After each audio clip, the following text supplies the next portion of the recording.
What's going on, everybody? It's kind of late today, isn't it? Yeah, like 9:45 right now here in Northern California, coming at you out of Riverbank, California, next door to Modesto, about an hour away from Sacramento and about an hour and 10, 15 minutes away from San Jose, California, the stomping grounds where I come from, born and raised in downtown San Jose.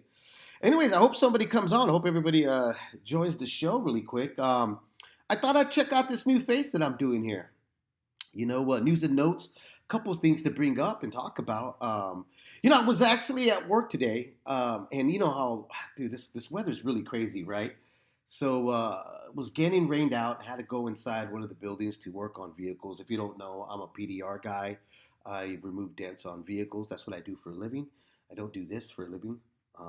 I'm pretty sure you've noticed that. I don't do this for a living. But what's up, brothers? What's going on, Philly? What's going on, G-Funk?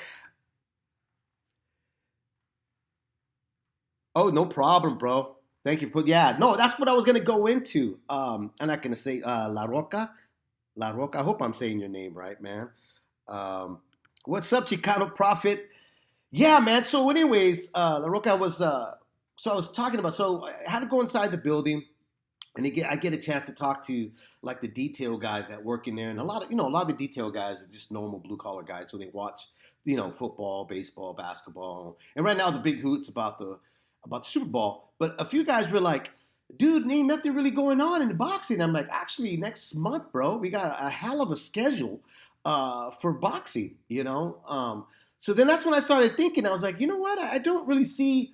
Maybe I'm wrong about this, but I don't really see anybody putting up schedules during their show. And I thought that it would be great, to throw something up here, man. Chicano Prophet, what's going on? Right on, Philly. I hope we talk about some good topics here so that it makes your time pass at work, man. So really crazy weather last night. Like the wind was blowing really hard. My fence came down. Believe that shit? I was outside when I got home from work trying to push up my fence, and just pouring. It's still pouring out there. So yeah, man. Oh yeah, shit. I got one right. I got one right. I didn't butcher somebody's name. I must be getting better, bro. Anyways, so we got some good topics to talk about that I thought that I wanted to talk about and bring up some news and stuff. And obviously, the first one that I found really interesting. Let's go with I got like four or five, and then whatever you guys want to talk about, if you want to throw it up there. But let me get across what I was thinking here. So Virgil Ortiz and Maurice Hooker is set for March 20th for the vacant WBO International welterweight title. I'm really excited about this fight. Virgil Ortiz Jr., if we could buy stock on the kid, I would definitely put a shitload of money. See this kid as the future. Definitely I think the future of the face of boxing. There's a lot of things that this kid, Virgil Ortiz, Raider, LA Boxing, what's up, brother? Thanks for joining us. There's a lot of things about Virgil. And you know what? It's just not off of what I see of him. When I talk to, Saturday night boxing fans that don't really keep up with the sport or don't read up on the sport, but they if it comes across their television or tablet or whatever they're trying to watch the fight on, they always bring up the same thing about Virgil Ortiz, and it's the humbleness. And that he kind of really brings this throwback vibe, which is he doesn't talk a lot. He's actually the opposite. And I heard this a lot last week, talking to some casuals and other fight fans alike, that he's the opposite of like Ryan Garcia, where even when he was tweeting to Terrence Crawford, and Terrence Crawford was kind of, I don't know if he was trying to bait him. Terrence's personality is completely different on Twitter, but Virgil Ortiz kept it very, very clean, very humble. You know what I mean? Like he didn't get pulled into this Twitter, war of words going back and forth. He was basically saying, "Hey, man, I respect you, champ," to Terrence Crawford. If we ever get to meet in the ring across from each other, because they have worked with each other, it would be an honor. And I thought that was really classy of the kid. And I think that's the thing that a lot of fight fans, not just alone his boxing skills, you know, but but his personality is that throwback. I know if my grandfather was still alive, my grandfather Poncho would really appreciate Virgil Ortiz, because that was one thing about my grandpa would always say, like, hey, the fighters and stuff, ellos no necesitan para hablar. They talk in the ring with their fists. They don't need to talk all loud and everything. And that was something definitely that I grew up and enjoyed. But then I ended up like bumping into, like, coming across Hector Camacho, and I fell in love with that guy, the bravado, how he came across the screen and stuff. But like I said, going back with Virgil Ortiz, those are like two things right there that off the bat, that I think that fans that are not big boxing fans, they catch Virgil Ortiz. They all say the same. He's a bit of a fresh air, and that was actually like my brother-in-law Adolfo, who is a big fight fan, but he doesn't keep up like myself or like you guys. But that was the word that he used. He said, "Dude, Virgil Ortiz Jr. He's a breath of fresh air in boxing for me. He doesn't have to come across as the jerk or the villain. It's his boxing speaks volumes." And La Roca, I gotta agree with you, bro. It is a big, big step for Virgil Ortiz, man. I definitely agree with you on that one, man. Maurice Hooker, who went tooth and nail with Jose Ramirez. That was a sensational fight. Hooker decided to go toe-to-toe with Jose, fight Jose Ramirez's style, and it cost him in the later run of the fight. I'm not sure if he's going to want to do that with Virgil Ortiz, who does pack a massive punch. And I have to say that even though this is a big test, you have to think that Virgil Ortiz Jr., in my opinion, is the bigger puncher for number one, but also a bigger puncher than Jose Ramirez. I don't know what you guys think. What's up, Shoe Shine? Thanks for joining in, brother. And like G-Funk said, he goes, hey, I like the fight. I like this fight too, bro. I really do. I'm excited about this fight. And you know what? March is starting to really starting to, shape up to be something pretty special. I remember I coined it a few years back as for Boxing March Madness. And it looks like they're going to be holding up to that by putting this fight together. Raider LA Boxing. Virgil seems like the type of homie that lets his hands do the talking and nothing else. And that's what I was saying. And I noticed that with people going like, bro, I like Virgil. He doesn't talk a lot. He lets his talking, go in the ring. He lets his hands go. His skills do all the conversation that you need to know about the guy. And I agree with that. I completely agree with that, man. Because at the end of the day, I remember when I started YouTube, I used to say, the ring is the truth teller. It's gonna expose whether or not that you either have the skill to do what you said you were gonna do pre-fight, or you're not gonna be able to do that. There's no lie when you step into that ring whatsoever, man. I didn't know that. I did not know that he was a guitarist, G-Funky. Wow, we learned something. We learned something new. I learned something new today. La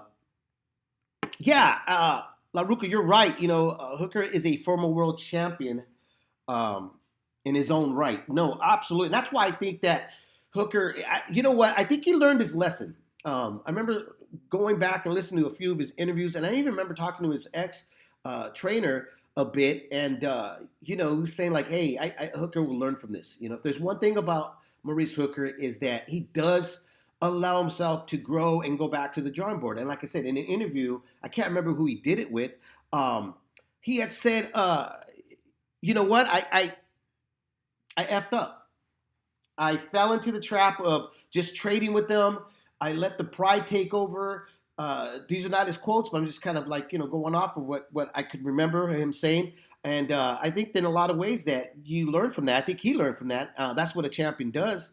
And he's going to come back with a different game plan, because knowing too, as I said, Virgil Ortiz Jr. is a big puncher, a big technician, boxer, puncher. I don't think he's going to go out there and try to do what he did with Jose Ramirez. I just don't see that happening. Outlaw, what's up, brother? Thanks for joining, man. Hey, don't forget to hit that like button, guys, and subscribe so you know when I go on live here. Hit that notification. You'll know when I go on live on Leaving the Ring. So everybody that's joined us right now, I appreciate it. So going back with this fight here, technically, I can't break it down right now in my head. I'm just more excited about it. When I finally saw that it went through, I had reached out to the Virgil Ortiz people to actually try to get him on, and graciously his people responded back like, "Oh, bro, we would love to come on Leaving the Ring, but at this moment, we're gonna just stop any communication until we get this deal done." So maybe tomorrow I can reach out to them again and see if possibly we could try to get them in. Not this Monday because we got some interviews scheduled, but maybe the following, or hopefully before March 20th. So we got about 30 days plus, 40 days plus to play with before we could try to get them on, man. I'm trying my best to try to get Virgil Ortiz on here, but I'm pretty sure they're taking it very serious. As like my man LaRocco said, hey, this is a big step up for Virgil Ortiz, and Maurice Hooker. Hey, he's a former champion, no slouch. You know what I mean? It's just really not a kid that you could say, that he's out of his prime. Did he lose to Jose Ramirez? Yes, he did. Yes, he did. But look at the fashion. Now that may be the question. I'm gonna do my best, bro. I'm gonna do my best. But that might be my question. Because here, look. When a guy gets knocked out, like, quick, let's say just one hit, boom, and he's out, he's done. A lot of times they can come back from that. They can shake that off and get back in there and, pick up what mistake they made and reform themselves and, get themselves back into that contingency of where they fell off. Right? Excuse me. But when a guy gets into a war fest, and Hooker was in a war fest with Ramirez, okay? And dude, it was not one of those one-side beatdown. I wouldn't say it was a one-side beatdown because I thought both men were giving it and taking it, but it was a lot of punishment. It was a lot of and even Jose Ramirez did not look great in the next fight, fighting Victor Postol. I mean, it's hard not to believe that Maurice Hooker didn't contribute for Jose not to look that good. Now, it could be Victor Postol, who's given everybody, Josh Taylor, Lomachenko, he's given everybody problems because of his jab and his height, and he's a good boxer. Can't take that away from Victor Postol, but I still think that there's got to be a little bit something there. I may be reaching a bit here, but I think personally, because both men dished out a lot of punches, and both men received a lot of punches, but one had to walk away from that fight, and it was Jose Ramirez. And absolutely, there's no shame in losing to Jose Ramirez at all. So, what do you think the betting odds are going to be for Las Vegas or anywhere else in the betting sites? It's obviously going to go with Virgil Ortiz Jr.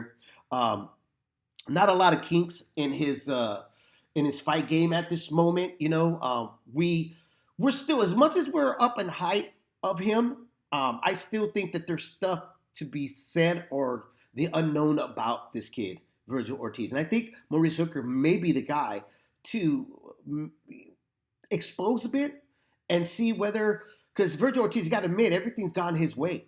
Every fight. A fight that you think that, okay, he's going to have a little bit of problems. He should, you know what I mean? But he didn't. He's been able to really mow through these guys and just look like he's in a comfort zone. And it really kind of reminded me of Mikey Garcia back in the day when Mikey was bursting in the scene, where they had just had complete control, ring generalship, defense, offense, all these little things that look great. But we still didn't know enough. I think that's where we're at with Virgil Ortiz Jr., Maurice Hooker. I think this is going to actually bring out the best of him, and we're going to find out. I don't know if you guys think it's a toss-up, but I could listen. Well, look at Outlaw. Hooker got an 80-inch reach. That's crazy for a guy that's 5'11". Outlaw says 5-1. That's what he thinks right there for Virgil. Okay, so yeah. See, I mean, I'm interested to see when it gets closer, what people think. Definitely, if you guys want to hit me up on Leaving a Ring Gmail, if you want to tell me what you guys think, you certainly can, and then we'll go from there, man. But yeah, really excited about that fight. I can't wait for that fight to happen. Um, let's hope that COVID-19 doesn't TKO it before it gets there. I'm hoping. Come on. Let us have this March Madness here, man, with these two fighters. Great fighters between the two. Virgil Ortiz Jr. stepping up to face Maurice Hooker. God, it has a lot written on there because I just don't think Maurice is just gonna fold as easy. I think he's gonna put up a fight. He's gonna dig his teeth deep into Virgil Ortiz Jr. We may have a dogfight. We may have a dogfight in these two. You know, Maurice Hooker has a lot on the line to lose. I mean, both men got a lot on the line to lose, right? You know, I believe so. I believe it is going to be on a DAZN.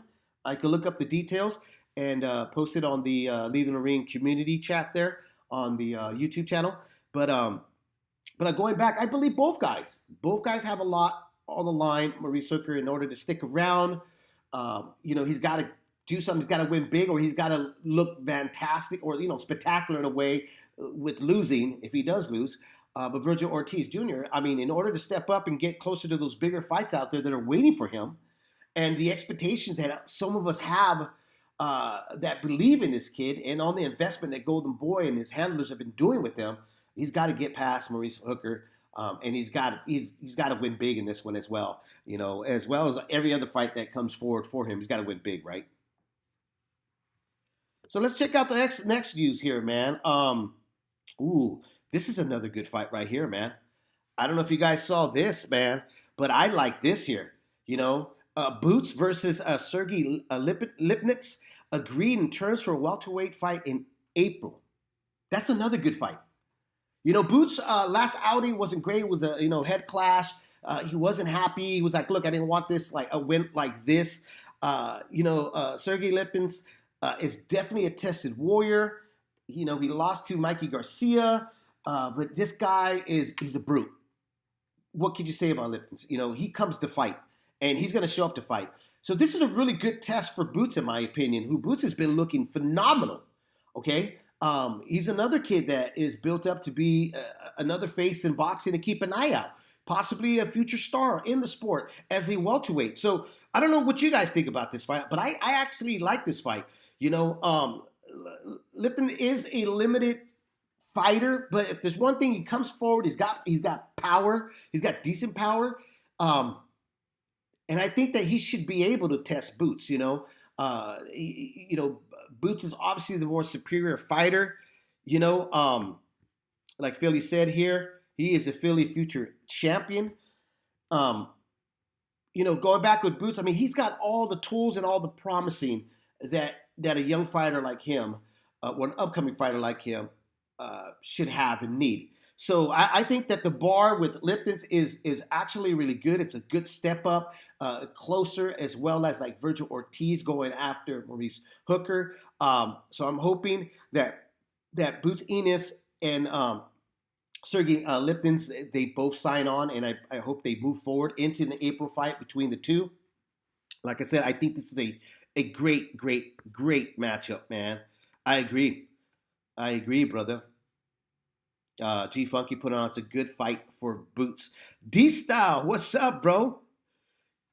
What's going on? Thanks for joining, man. So again, I mean, two really good fights. One in March, one in April. What more can we ask for?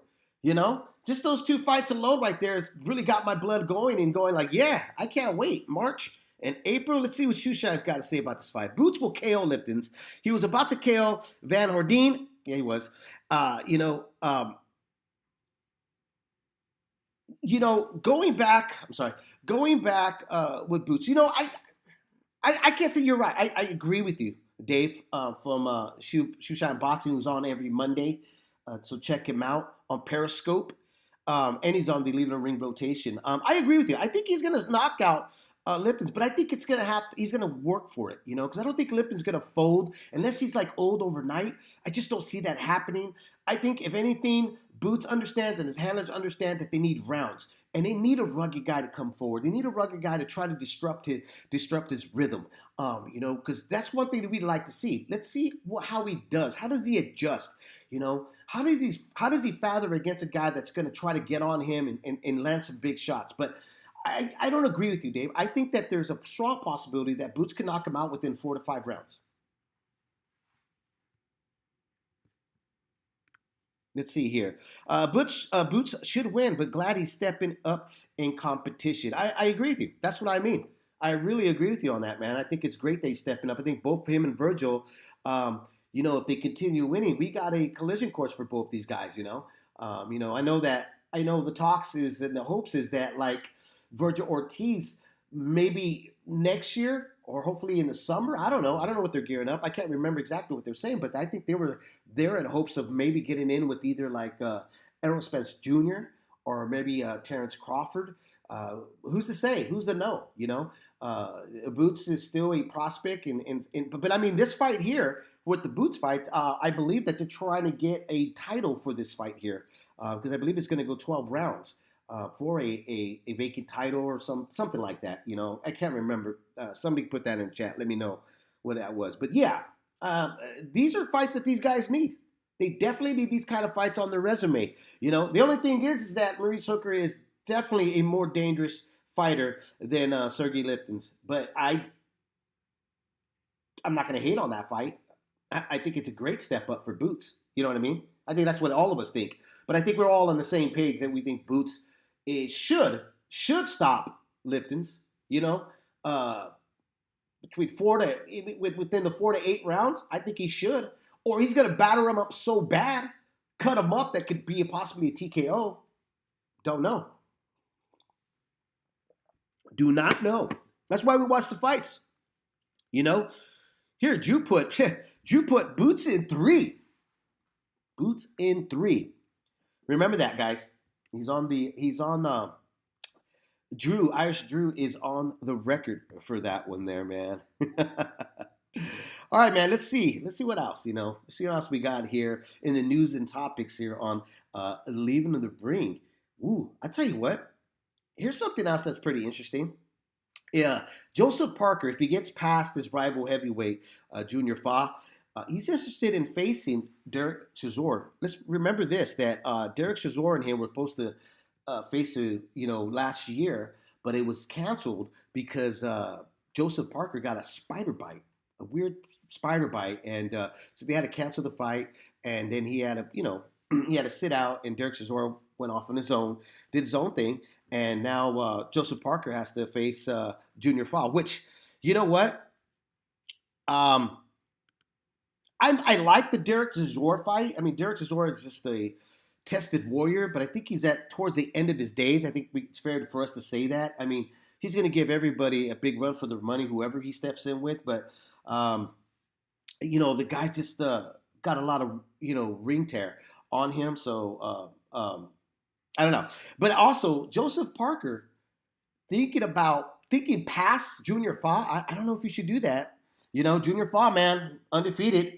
Tough guy. They come from the same spot, and I think honestly a lot of folks that I've spoken to are leaning with Junior Fa. They're possibly saying, hey, there's a strong possibility that Joseph Parker may not get past this guy. I don't know what you guys think. I haven't made my decision yet on what I think about this fight between Joseph Parker and Junior Fa. I don't know who my pick is yet. So Outlaw puts here, Boots is not fighting anybody in the PBC unless he signs to Heyman. And D-Style saying 100%. I don't know if he's saying 100% about the Joseph Parker and Junior Fa. I'm thinking that's what he's saying. But, yeah, I just don't, I wouldn't, if I was him and it's handled, I would say like, look, we shouldn't be talking about nobody else. We should only be, sleeping, thinking, and creating a game plan for Junior Fa. That's about it. And Philly says, I think Parker should seek Usyk or White rematch. I think so too. I think he should too. But I think that because Derek Chisora got underneath, I think because of the talking, and he did mention this in the article on Boxing Scene where I read about it, saying that he got underneath the skin. He's just talking a lot. He doesn't want to shut up. I think it's just one of those pride things where he's like, I got to shut this guy up. We were supposed to fight.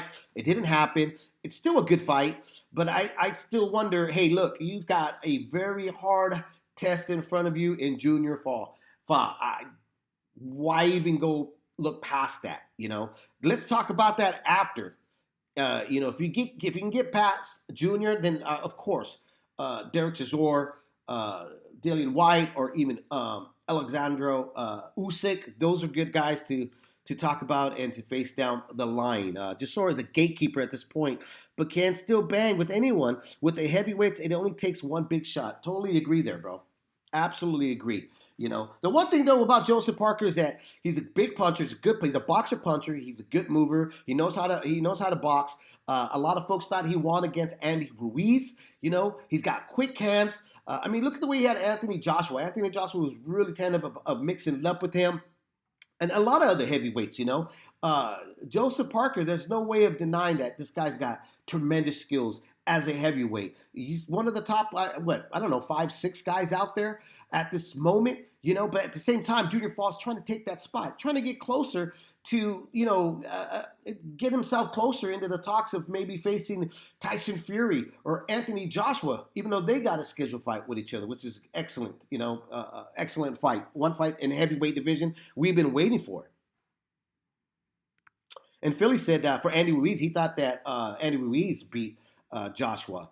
I'm sorry, Joseph Parker. Joseph Parker beat Joshua. You know what? You're not the only one. I got to go back and watch that fight there, Drew. I really do. Because you're not the only one that's actually told me that they thought that they won. Look at G-Funk. He says, Parker's underrated. You're right. Parker is underrated, man. In skills, chin, punching power, and speed. Not a lot of folks know about him here in the U.S., but us hardcore boxing fans, we do. We know that this guy is a threat, but he is facing a threat himself right now in Junior Fall. I don't know what you guys think. Again, tell me, guys, what you guys think about Junior Fall. You think Joseph Parker's going to be able to box circles against him? What do you guys think? Is this a tough kind of match for him for his comeback since we haven't seen him in a while?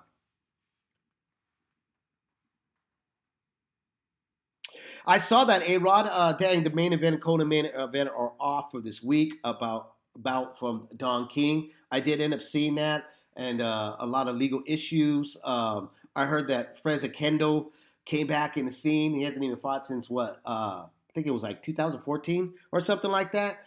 And so, yeah, that's off there. But, yeah, it sucks. That was supposed to be on Friday and no longer on Friday. But you guys got Caleb Plant and Caleb Truax. I know how excited a lot of you guys are for that fight.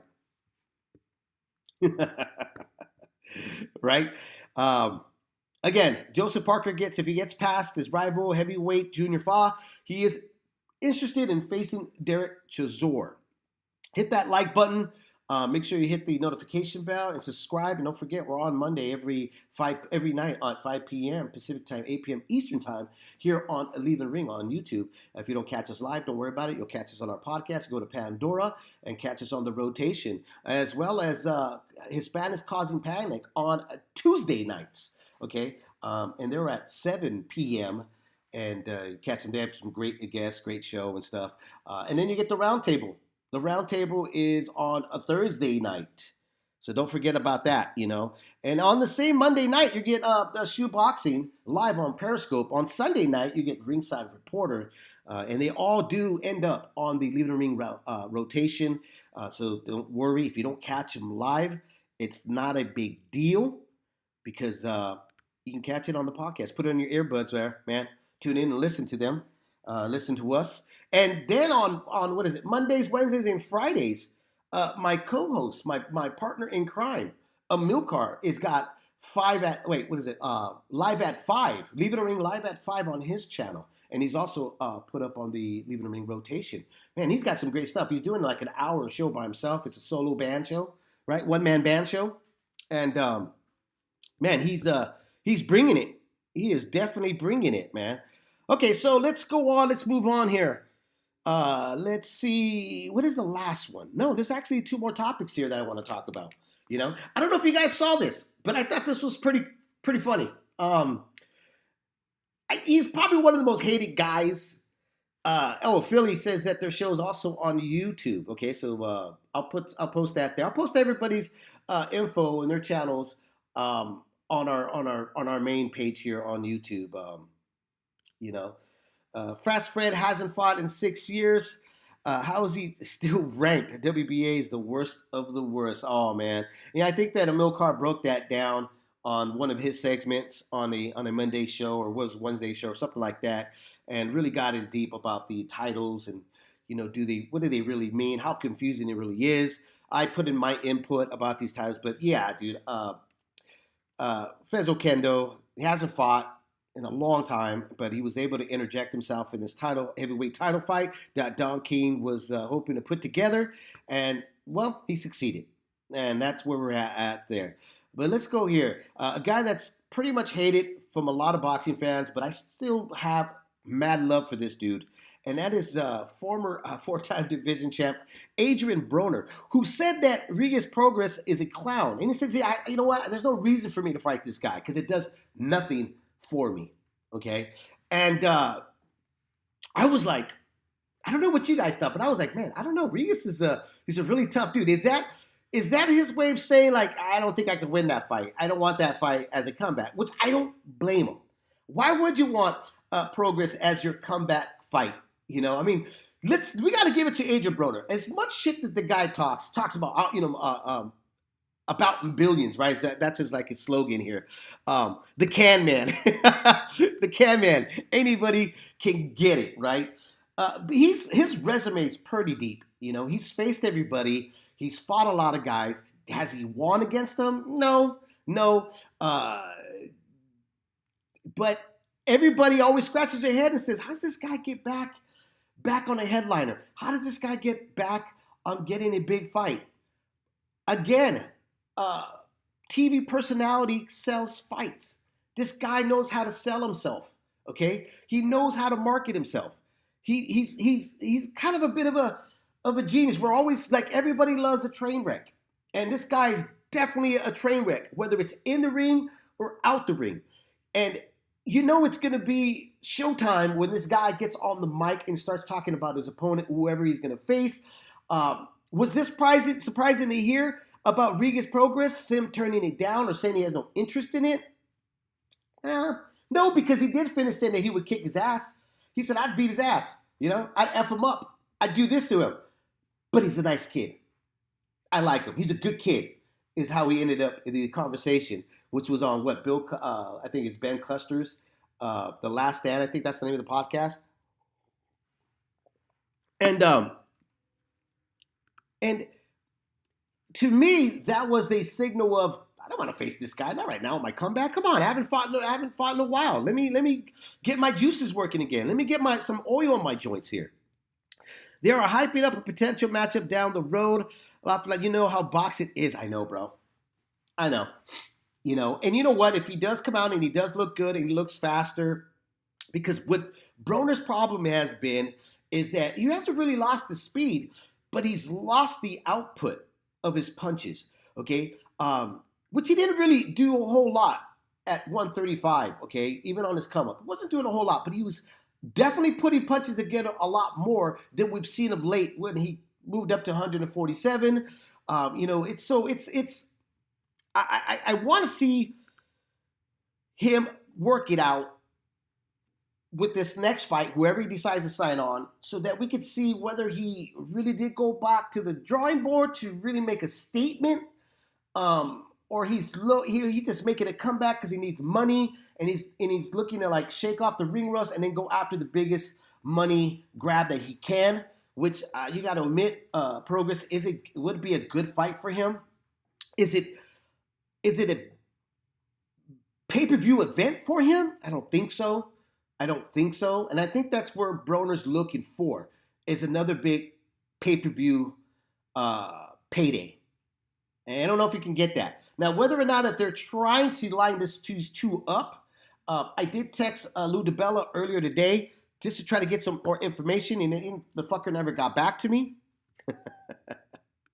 You know, but hopefully we can get some more information about Regis Progress, whether what's actually why is there such a big stall on his career? What's going on? You know, so and here's like AB's ducking Regas. Yeah, I mean, I'm not. Well, Dave, I mean, yeah, I agree with you. I think he is ducking him, but I think he's ducking him with good purpose. You know, I can't blame him.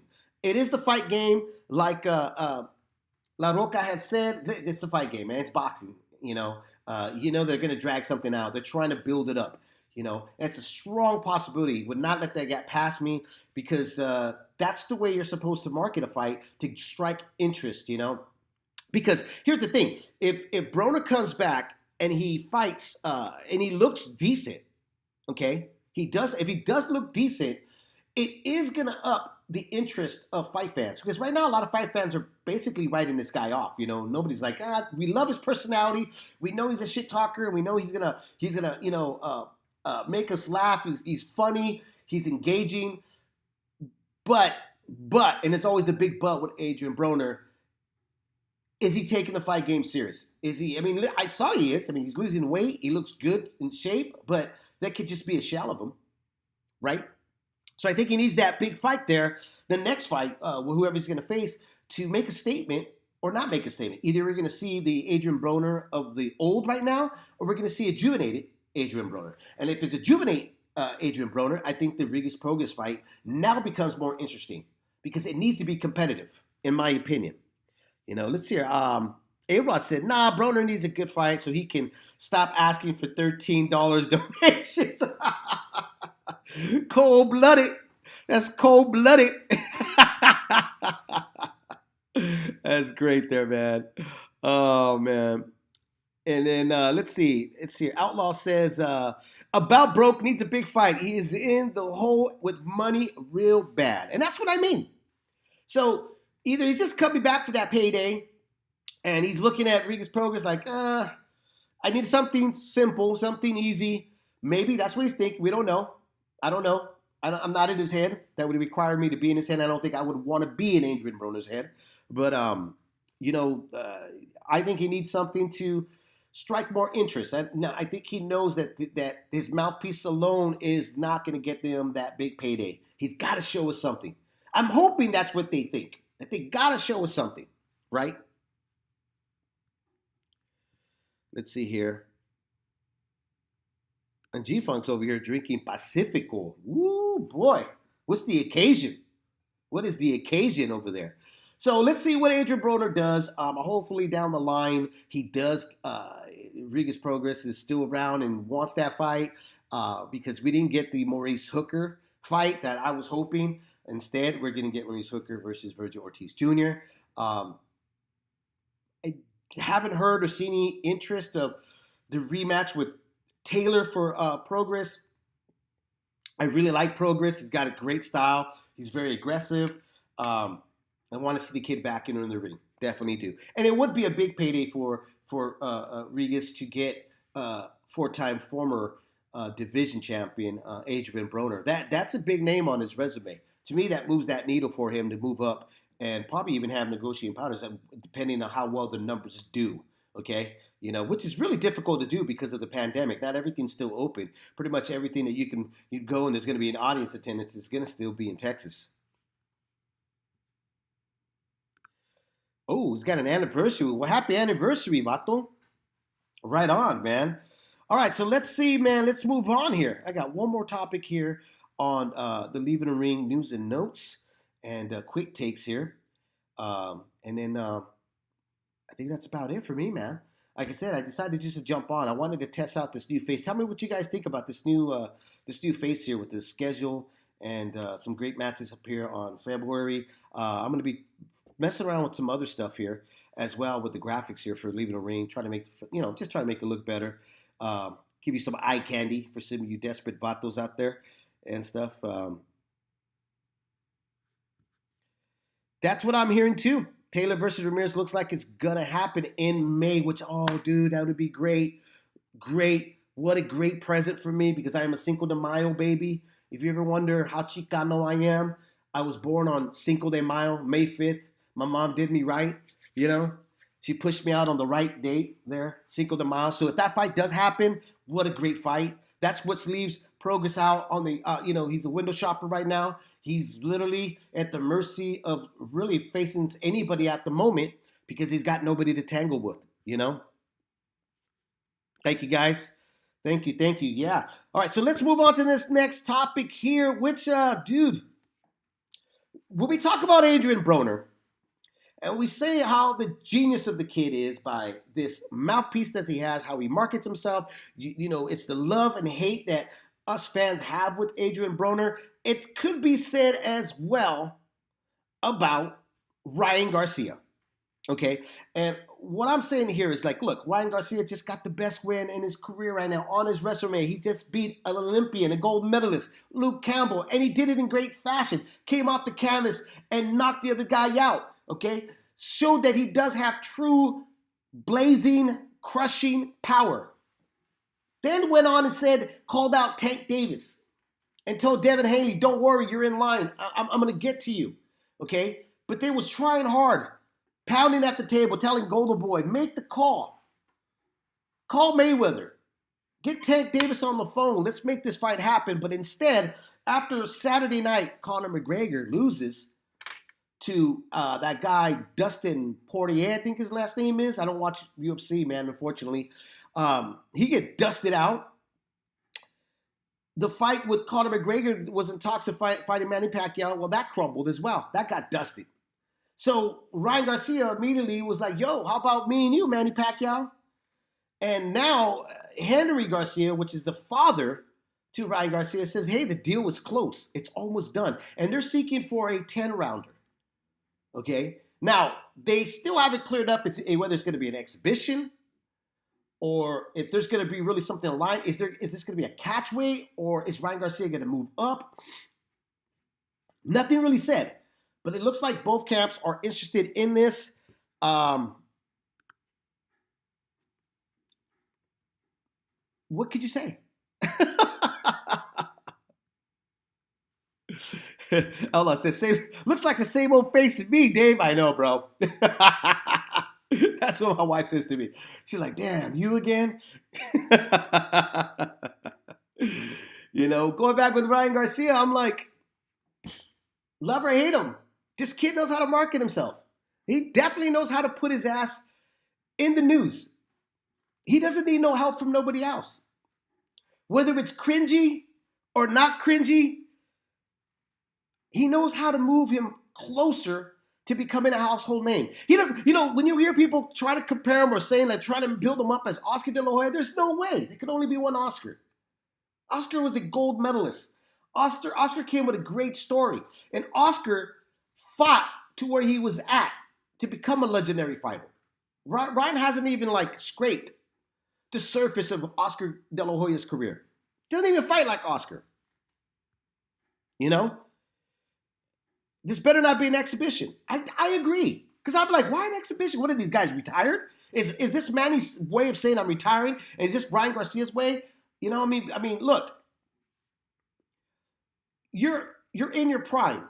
Now, again, I'm just giving you my quick take about this, okay? These kids are going to do what they want. They're going to do what they think fits for their career. If they don't think it's going to tarnish a little bit of the legacy that they're hoping to seek, which is becoming the undisputed at lightweight, and they think that they could take the route like Tyson Fury did by joining the WWE, or like Mike Tyson has done in the past, or like even Oscar De La Hoya doing a recording album. To me, those guys deserved to do that. They earned their right to venture out a little bit away from boxing for the moment, to capitalize on the popularity. Now, I'm not saying that Ryan Garcia is not popular. He's definitely popular. Okay? You can take out your lowrider out there at San Jose and Francisco de Mayo, man. I mean, are they cruising? Because I remember they weren't letting nobody cruise anymore. They got really strict back in my day, in the 90s, man. With that gangster lean. That's right. So going back with Ryan, man, I just go,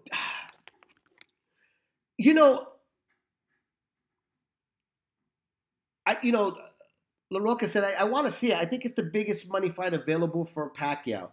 It definitely is. And we talked about this on Monday show. I was like, look, if you can't get the Conor McGregor because obviously that went down the fucking toilet, it got dusted, like I just mentioned, and you can't get the rematch with Floyd Mayweather.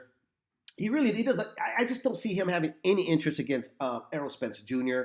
or even like Terrence Crawford. Ryan Garcia is by far the next in line for a big money fight. And you know what? It's really not. It shouldn't really be put on Ryan.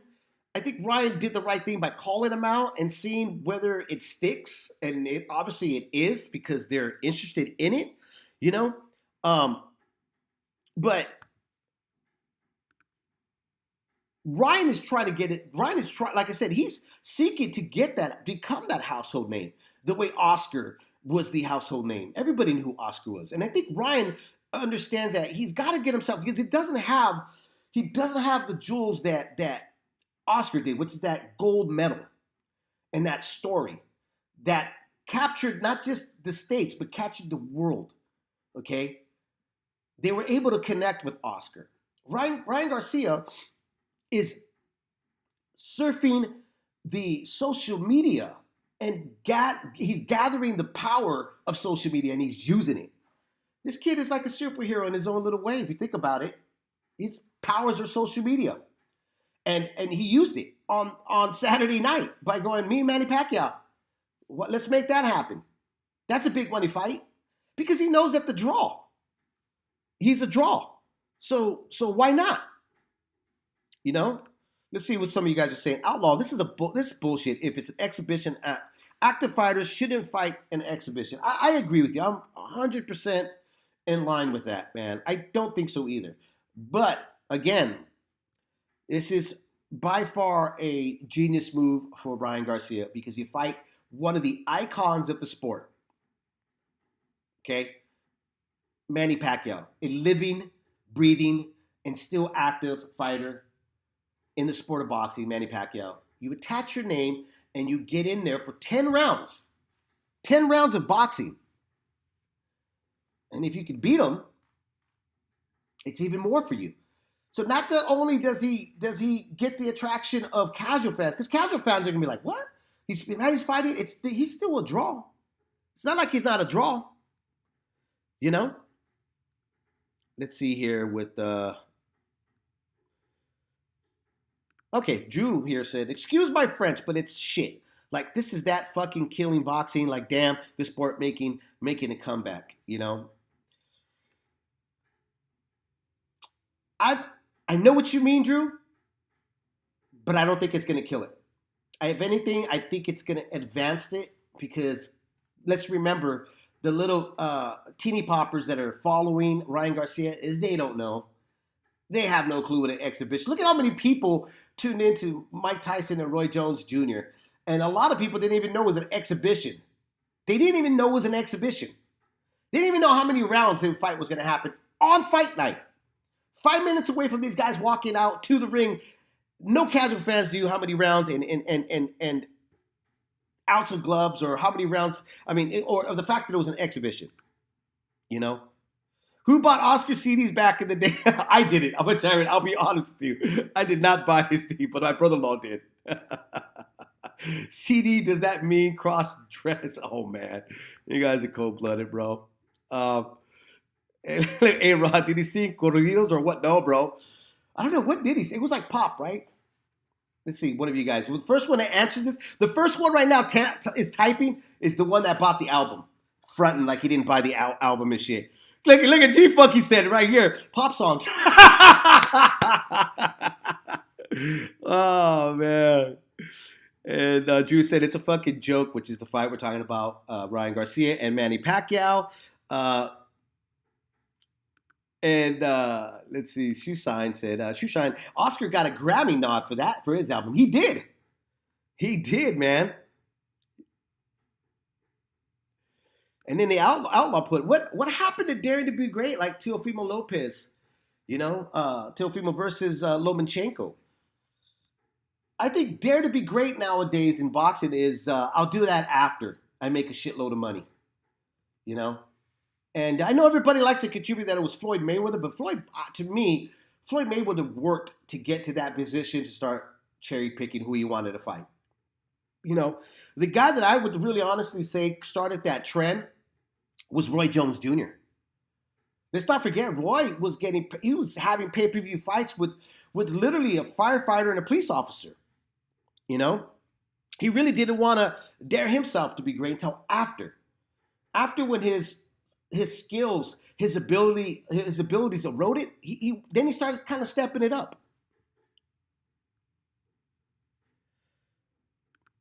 You know, LaRocca, Manny is an active legend who still is a world champion. Exactly. Exactly. You know what? If Campbell could put down and set Ryan Garcia, whether it's an exhibition or not, you got to imagine what Manny Pacquiao could do to Ryan Garcia. Okay? Because Ryan Garcia is no Errol Spence. Ryan Garcia is no Terrence Crawford. Ryan Garcia is still a work in progress in the ring. He's still learning as he goes. Eddie Reynoso still hasn't implicated all these things that he's trying to put in like that way he did with Canelo Alvarez. He's had time with Canelo Alvarez, years with Canelo Alvarez. You know, there's a lot of knowledge there to pass and instill in this kid. So this may be a little bit too much to chew from this big bite of him even doing an exhibition with Manny Pacquiao. You may agree with me or not, but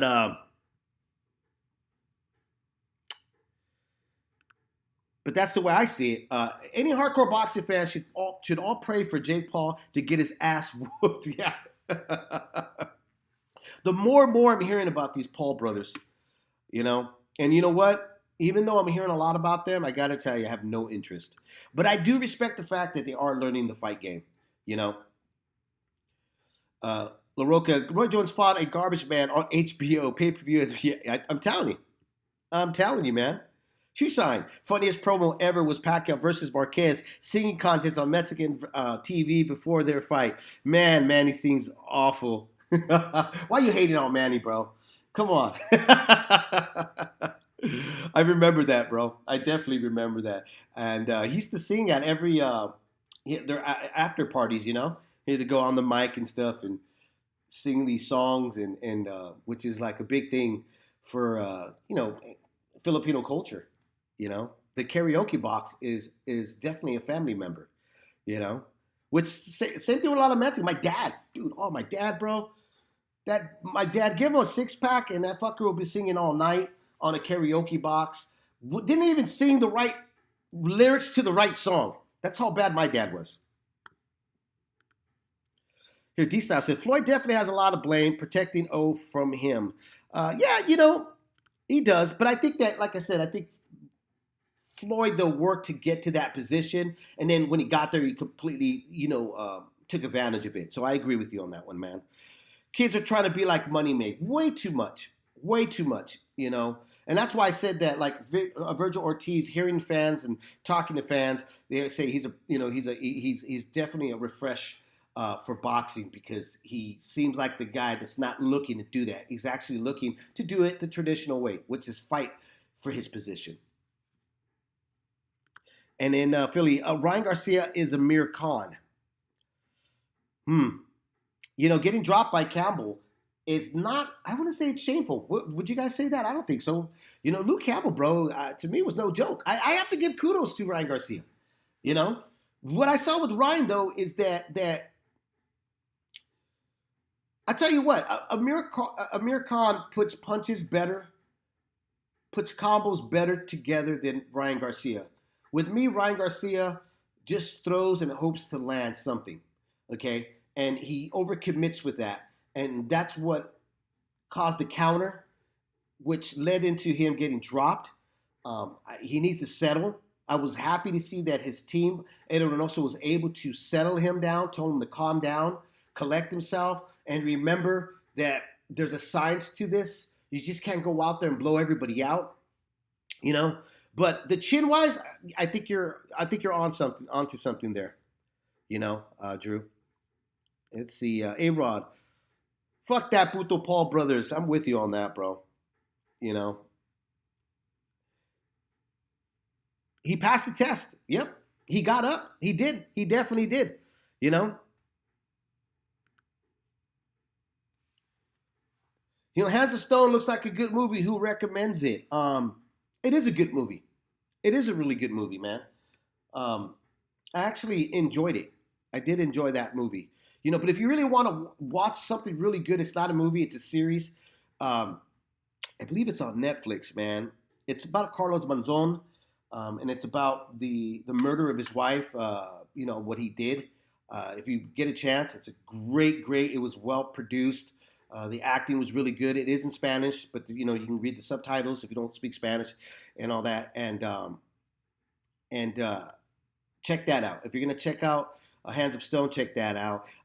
Drew likes, yeah, I agree with you. Ryan has the same winnings as Khan, which would be that jaw, and holds it up. And D style, but damn, Khan still has great wins. Alexander Madonna is a few name. He does. You know, Khan beat Barrera. He did beat Barrera. I remember interviewing Amir Khan when he just arrived at LA, and that was because he was working at the Wild Card Gym, getting ready, prepared for Barrera. He was definitely getting ready and prepared for Barrera. And I remember this was coming off of him getting knocked out by Prescott, and we talked about what he needed to do, and why was the purpose? What was the purpose for this fight against Marco Antonio Barrera? And like Desau said, Barrera was washed up. He was. Barrera was on his way out, but it was a good way of capitalizing on a recognizable name, which Amir Khan needed at that time, especially had just signing with Golden Boy and such. It is a good series, bro. Manzon is good on Netflix. I have to agree with you.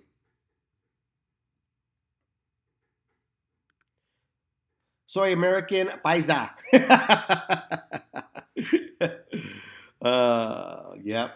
Yeah, man. So going back with Ryan Garcia, I look, if his dad's saying it's close to the deal, I think we might end up seeing that, man. As much as we probably don't like it, I'm hoping that it goes not to an exhibition, but to a real fight with something really on the line.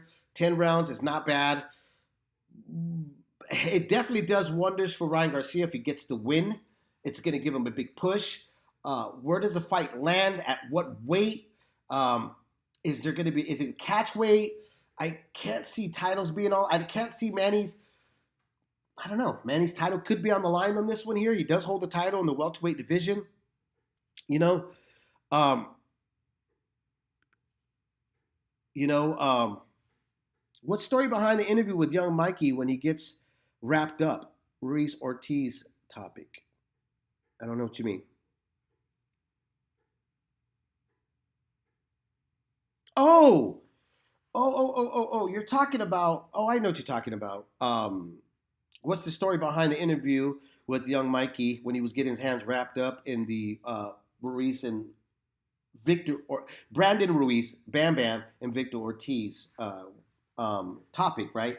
The story was just that we went after to go interview Mikey Garcia, and this one he was put up. He was up for Prospect of the Year, which he did win. He won Prospect of the Year for like Max Boxing and Ring Magazine, and yeah, man, it got a lot of views and stuff. So we wanted to do. We wanted to do this because we had Brandon Ruiz on the show on Leaving Ring in the early years, and we were interviewing Brandon Ruiz, and then we asked them about Victor Ortiz because they do both come from Kansas, and we knew that there was some history between the two. There was like a dislike because Brandon Ruiz was training with Robert Garcia, and Victor Ortiz was training with the older brother of Garcia. Okay, and then there was a breakup, and Victor Ortiz opted to go with the older brother rather than staying with the dad and Robert. Okay, Robert's dad. So when we asked him about it, he's asked on the air, "Hey, can because I asked, hey, so what are your thoughts about Victor Ortiz?" And he's like, "Well, can I cuss on this show?" We were like, "Yeah, go ahead, man. It's the internet." And he just went off, man. He was calling him a piece of shit. Everything you could think of in the book, man. He just went off. So we used to have Victor come on all the time. I actually was the only one at the time when he lost to Chino Madonna. If you guys remember that?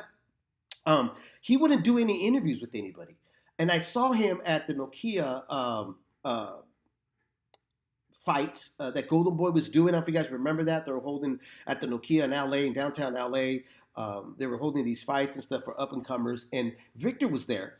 And I went up to him, and with no camera yet, I just sat there and I was talking to him. And he had said, I asked him politely, like, "Yo, any chance I could talk to you about that? Talk to you about the knockout?" And he was like, "Yeah, yeah, you know what? Because I already knew him. We had actually had been talking for some time, and just didn't talk about boxing. We talked about life. So we kind of felt comfortable. So we did that, and then later we started asking him about Brandon Ruiz, and he was really reluctant, man. He was like, "I don't want to talk about that, dude.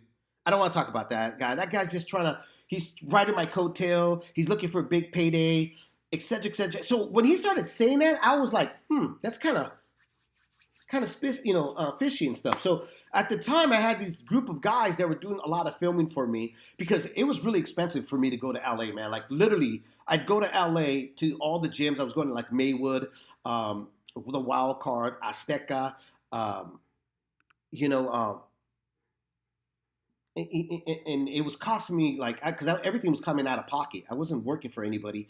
I wasn't on any major site or anything like that. And so I had got another group of YouTubers, and they were doing the interviews. And I had asked them if they can go to no, actually they're the ones that actually got the interview with Mikey Garcia. And then they put the whole collab, which was the guy named Blue Merc, I think his name was at the time. And they're the ones that actually put everything together, all our interviews. They put it all in one video. And they wanted to show the history between the two. And then with Mikey Garcia, because he was so level-headed, what his thoughts about the beef between Brandon Bam Bam Ruiz and Victor Vicious Ortiz, which, as you guys all know, never happened. So that was the backstory between that, We originally went out there because he was the prospect of the year. But while he was out there, it was like, hey, well, we've had Brandon on the show and we had Victor on the show. What is your take between this beef? Is it ever going to get resolved? What do you think? And he was able to graciously tell us his thoughts, man, and very collective in his answer of how he, and how he thought things were between the two,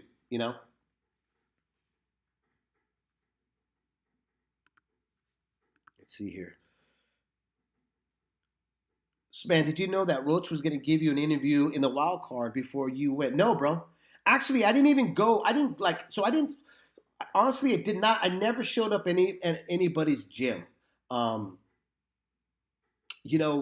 guess you could contribute that to my mom or, Raza. We're just like that polite, like, you know what I mean? I'm pretty sure. I mean, I don't know if any of you guys are my age, but I think a lot of you guys are close to my age. I'm hoping. My jaw is broken. I still can't forget that. Upset. Yeah, bro. Like my mom's always told me, don't show up unannounced, have the common courtesy to call. So that's what I literally used to do. I used to literally call these gyms and introduce myself. And, I didn't expect anything. So I remember calling the wild card, and Freddie answered. He literally answered his phone, which was really cool. That, here was this high profile trainer who was working with one of the best fighters in the world at the time, who had just beaten, Morales and Barrera. And now he was gearing up to get ready to fight Oscar De La Hoya. So I honestly was trying to get him on the phone just to do an interview, and I could post it on YouTube. If you remember when we were doing YouTube, we were only able to record, and I was using like my camera. I would put my camera by my phone and do my interview. So the audio was really bad at that time. But I was like, hey, I'd like to interview. And then he said, well, why don't you come down? 24/7 HBO is going to be here. There's going to be some sparring. Would you like to check that out? And I was like, yeah. Shit, yeah. So at that time when he invited me, I decided to work around everything else. I called up other gyms, excuse me. And then I was introduced to a publicist who became a really good friend of mine, Serafina. And Serafina was like, hey, I can get you an interview with Antonio Margarito. Oh, no, that was after. I'm sorry. No, I'm getting ahead of myself here. Yeah. No, so originally it was just a wild card. That's right. Because I went later on to the Antonio Margarito, but then to the Maywood. But then I went to Azteca to go see Giovanni Segura, and then I went back to the wild card. But originally it was just for the wild card, and that's when I called and they invited me, so I went up there to do that. And I think I did stop in Pomona again to talk to Jack Mosley. You know, so yeah, man, that's that there. Damn, you're making me think way back, bro. Way back. Good old days. We need to start doing it again. Really, honestly, need to start going back, especially my local gyms here. I haven't been to any of the local gyms in a while since this whole shutdown pandemic with the coronavirus, man. But I do truly, one thing that I really like, if you guys have a chance, if you can go to a local gym, ask them if they do smokers.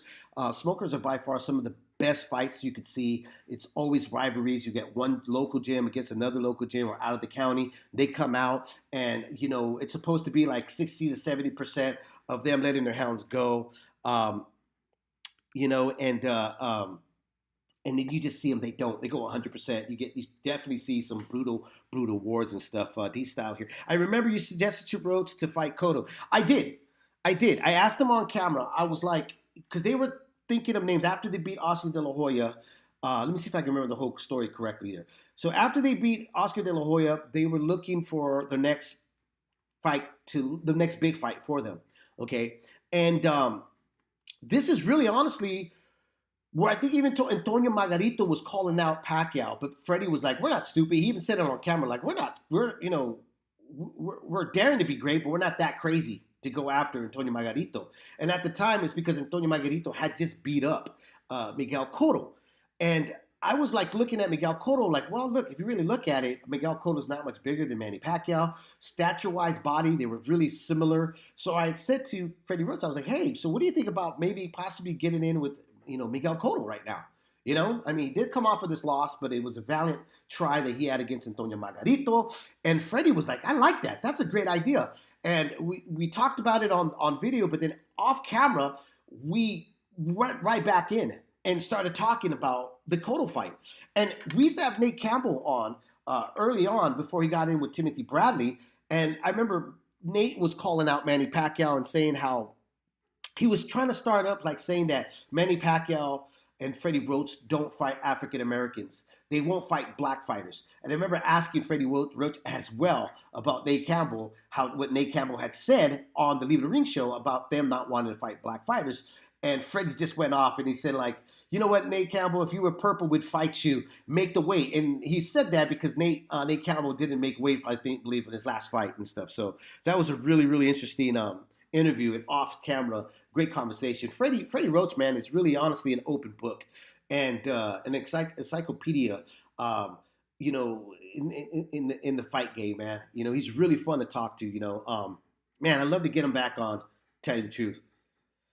I need to ask about the one in Fresno. I was told by an amateur boxer that Crawford went out and schooled slot of dudes out there. I heard about that too, bro, but I don't know a whole much about it. I want to say, oh God, what's the name of the gym that he supposedly went? Freddie Roach did call him a bum. Freddie Roach and Nate Campbell wanted a payday. Definitely, man. He sure did. Going back with A-Rod. God, it's called the Fresno. Dude, I can't even think of the name. And you know what? I used to talk to these guys a lot too. I even went to their gym because they had a couple of smokers, and they had Bobby Chicon, Schoolboy, and that was the time I went there to their gym and sat there with Bobby Chicon. I was able to go eat lunch with Bobby and hang out with Bobby for 2 straight days. God, what's the name of the gym, man? I'm gonna feel like shit because really, really good homeboys, bro. Really good people that run the gym, and they support. I can picture the owner's face in my head, but I can't think of the name of the goddamn gym. They even come over here down to Modesto to have their amateur fighters fight some of the bad of the bone fighters. Sontillo's out in gyms too. Yeah, but Kobe, put a stop to that. he'll be on the HP field. He'll be HCP's field guy. I already told him. Hell yeah, man. Yeah. Damn, what's the name of that? I know it's Fresno something, bro. I have to get back with you on that one, A-Rod. And I could probably reach out to him and find out some more information about Crawford coming down. But I heard about it too, but I don't know if it was. I don't think it's a rumor, man. I think there is a lot of truth to it, but I don't know if it was like a couple of fighters. I think it was like maybe one or two. I'm not sure. Don't hold me to it, but yeah, definitely, man. Um, Anyways, guys, all right, man. I enjoy everybody coming on here. I hope you guys like this little face here for our quick takes here on Leaving the Ring. Don't forget, every Monday you do have the Shoe Shine Show on Periscope, but you have Leaving the Ring here. We're at 5, and then at 7, I believe, Shoe Shine goes live as well. And then on Tuesday, you got Hispanics Causing Panic with D-Style and G-Funky. And then on Thursdays, you have the Leaving the Ring Roundtable, which is a great. Both. I mean, all the shows have their great segments and stuff. And then Mondays, Wednesdays, and Fridays, you have a milk car. My co-host who's doing the live at 5, and you can find that on his channel. And then on Sundays, you got Ringside Report on live as well.